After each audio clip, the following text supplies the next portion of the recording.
dan disampaikan secara tersirat oleh pengarang. Nilai-nilai ini merupakan unsur ekstrinsik yang mempengaruhi karya sastra dari luar cerita. Nah, bagus untuk dia. Beri tepuk tangan semuanya. Nah, kalian tahu tidak apa yang membedakan hikayat dan cerpen? Oke, Elsa? Hikayat menceritakan tentang kesaktian atau keanehan seseorang yang menjadi tokoh utama dalam ceritanya, Bu. Ya. Sedangkan cerpen adalah bentuk prosa naratif fiktif. Ceritanya cenderung pendek, padat dan langsung pada tujuannya dibandingkan karya fiksi lain yang lebih panjang begitu, Bu. Oke, bagus Elsa. Nah, sebelum itu Ibu ingin menyampaikan tujuan pembelajaran. Nah, tujuan pembelajaran kita itu yang pertama itu memahami dan menganalisis pesan dalam teks hikayat. Dan yang kedua itu membaca untuk mengkritisi karakteristik dan plot hikayat. Dan yang ketiga itu memahami kaidah-kaidah kebahasaan yang digunakan dalam hikayat. Dan yang terakhir itu mengaitkan hikayat dengan nilai-nilai kehidupan. Nah, sebelum kita mempelajari hikayat, itu ada memberikan motivasi untuk kita semua, yaitu hikayat itu adalah sebagai sarana hiburan dan juga sebagai sarana pendidikan karena di dalamnya terkandung banyak nilai yang dapat kita teladani, dan juga sebagai sarana menunjukkan dan melestarikan budaya bangsa karena dari cerita rakyat dapat dikokohkan nilai sosial dan budaya kita. Nah, Ibu sebelum itu ingin bertanya, kalian pernah tidak mendengar cerita tentang hikayat Siti Nurbaya? Pernah, Bu. Di mana kalian mendengarnya dan melihatnya? Di TV. Berarti semua udah tahu dong tentang hikayat Siti Nurbaya? Oke, bagus semuanya. Nah, di sini kan kita akan mempelajari hikayat Saidan dan Decan Roda. Ibu akan menampilkan PPT. Dan selesai menampilkan PPT, kita akan melihat sebuah video. Nah, kita di sini akan membahas menyimak cerita hikayat. Pengertian hikayat. Nah, hikayat adalah karya sastra lama berbentuk prosa yang mengisahkan kehidupan keluarga istana atau kaum bangsawan.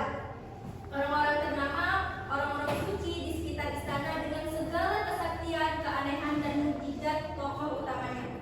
Secara etimologis, istilah hikayat berasal dari bahasa Arab, yaitu haka, yang artinya menceritakan atau bercerita. Sementara menurut Kamus Besar Bahasa Indonesia KBBI, hikayat adalah karya sastra lama Melayu berbentuk prosa atau berisi cerita, undang-undang dan silsilah bersifat rekaan, keagamaan, historik, biografis atau gabungan sifat-sifat. Dibaca untuk pelipur lara, pembangkit semangat juang atau sekedar untuk meramaikan pesta. Dan juga hikayat bisa dibilang milik cerita sejarah atau berbentuk riwayat hidup yang di dalamnya banyak terdapat hal-hal yang tidak masuk akal dan penuh keajaiban. Biasanya hikayat berisi tentang kisah kesaktian, kehidupan raja, kisah si baik dan si jahat, dan kisah-kisah khayalan lainnya. Dalam hikayat, kebanyakan kisahnya berakhir bahagia dan dimenangkan oleh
membandingkan cerpen. Hikayat memiliki alur berbingkai atau pada sebuah cerita terdapat cerita yang lain. Contohnya, pada hikayat Bayan Bijaksana, di samping menceritakan percakapan antara Bayan dan istri Zainab, terdapat pula cerita lain. Untuk alur cerita cerpen variatif karena karakter dan latar belakang yang begitu beragam. Oke, bagus Sita. Nah, di sini juga kita akan membahas ciri-ciri atau karakteristik hikayat. Nah, biasanya ilustrasi masa lalu, sejarah, menurut foto by Chris Lawton on Unsplash, hikayat merupakan bagian dari prosa lama yang memiliki ciri-ciri sebagai berikut. Nah, yang pertama yaitu menggunakan bahasa Melayu lama, dan yang kedua pralogis, yaitu ceritanya kadang-kadang sulit diterima akal, dan yang ketiga yaitu istana sentries, yaitu pusat cerita berada di lingkungan istana. Yang keempat itu anonim, maksudnya adalah prosa tersebut tidak jelas siapa pengarangnya, dan yang kelima itu statis, yaitu bersifat baku dan kekal. Yang terakhir yaitu menggunakan kata arkais, yaitu kata-kata yang kini tidak lazim digunakan, semisal kata sebelumula, harta, dan syahdan. Di sini isi dan nilai-nilai dalam hikayat. Memahami isi hikayat yaitu dengan cara menentukan siapa tokohnya, apa yang dilakukan, bagaimana ia melakukan, dengan siapa ia melakukan, di mana ia melakukan, dan apa hasil dari yang dilakukan, dan sebagainya, yaitu 5W tambah Nah, nilai-nilai dalam hikayat. Sebelum membahas nilai dalam hikayat, ketahui dulu perbedaan dengan amanat. Amanat adalah pesan yang akan disampaikan pengarang lewat karyanya. Sementara nilai-nilai adalah tuntutan perilaku atau hidup seseorang. Oleh karena itu, nilai-nilai biasanya tampak pada karakter tokoh cerita. Nah, nilai-nilai dalam hikayat perlu diketahui. Yang pertama yaitu nilai moral. Nilai moral adalah nilai yang berhubungan dengan baik buruknya sikap atau perbuatan tokoh dalam hikayat. Dan yang kedua itu nilai sosial. Nilai sosial merupakan nilai berhubungan dengan kehidupan di dalam masyarakat. Yang ketiga yaitu nilai moral. Nilai moral adalah nilai yang berhubungan dengan baik buruknya sikap atau perbuatan tokoh. Dan nilai sosial adalah nilai yang berhubungan dengan kehidupan di dalam masyarakat. Dan nilai agama adalah nilai berhubungan dengan masalah keagamaan atau hubungan manusia dengan Tuhan. Dan nilai pendidikan yang berhubungan dengan sikap atau tata laku seseorang melalui upaya pengajaran dan latihan. Dan nilai budaya yaitu nilai berhubungan dengan adat istiadat dan kebudayaan suatu daerah yang mendasari suatu cerita.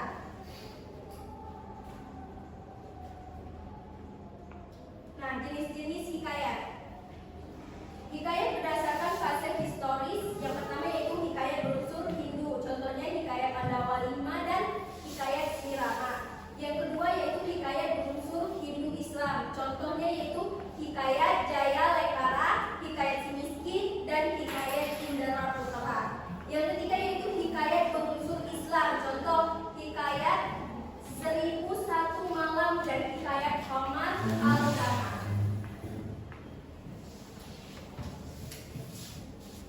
Hikayat berdasarkan isi. Nah, yang pertama itu jenis rekaan, contohnya hikayat Kalijiwa. Yang kedua itu jenis sejarah, yaitu hikayat Hang Tuah, hikayat Patani, dan hikayat Raja Pasai. Yang ketiga yaitu jenis biografi, contohnya itu ialah hikayat Abdullah. Nah, isi yang terkandung dalam hikayat ada dua isi, yaitu unsur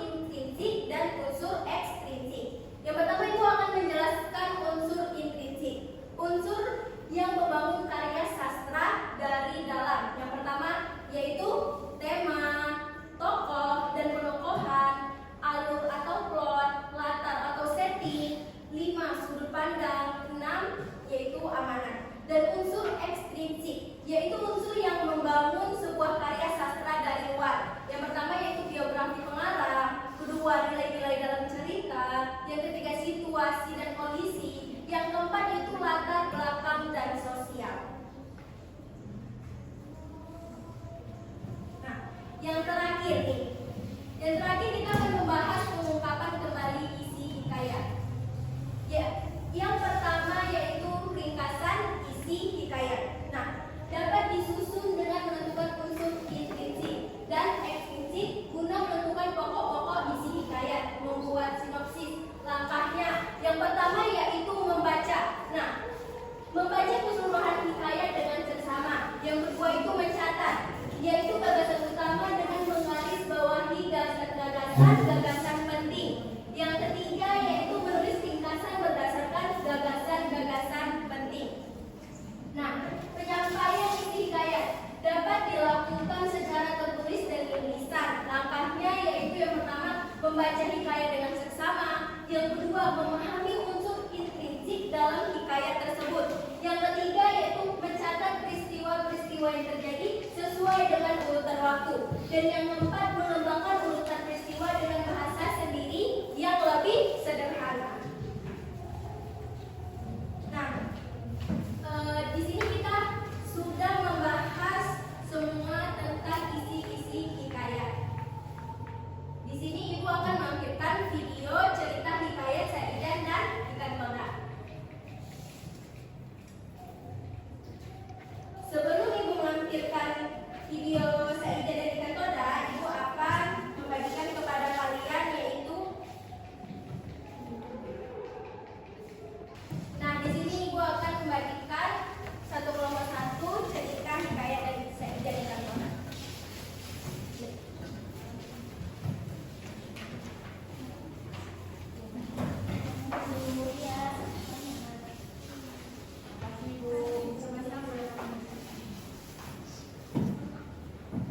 Nah, kenapa Ibu kasih kalian cerpen? Karena nantinya di saat kalian melihat videonya nanti kurang jelas kan? Jadi Ibu kasih.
keagamaan, biografi, atau sejarah, Bu.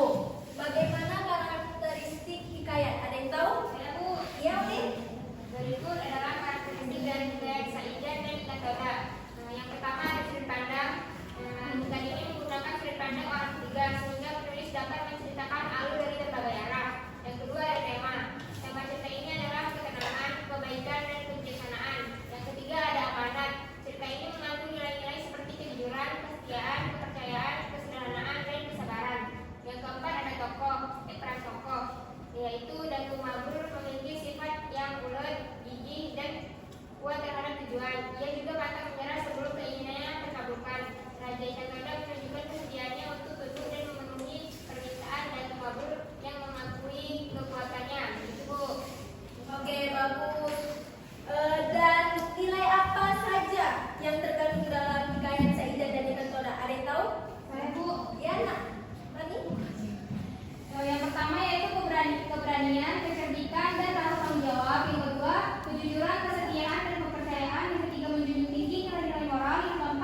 Jawabannya ada 3, yaitu ia merasa marah karena dirinya terluka. Yang kedua, ia merasa malu karena ia kalah dalam pertempuran. Yang ketiga, ia merasa takut karena berhasil dikalahkan oleh Datu Mabrur.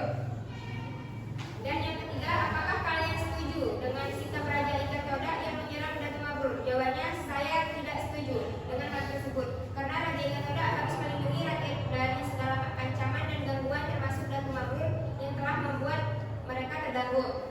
Dan tentukan pernyataan yang benar dan salah. Datu Mabrur ingin memilih pulau yang tidak ia tinggal dan kuasai, yaitu salah. Yang kedua, Datu Mabrur dapat mengatasi serangan Ikan Toda, itu benar. Yang ketiga, Ikan Toda menyerang Datu Mabrur karena telah sengaja menyakiti pasukannya. Saijan berarti saling membantu, yaitu salah. Yang keempat, proses lunturnya daratan baru dari dasar laut terjadi sejak tengah malam hingga pagi hari, yaitu benar. Dan yang kelima ada bagaimana hubungan pesan moral yang disampaikan dengan kondisi masyarakat pada saat ini. Jawabannya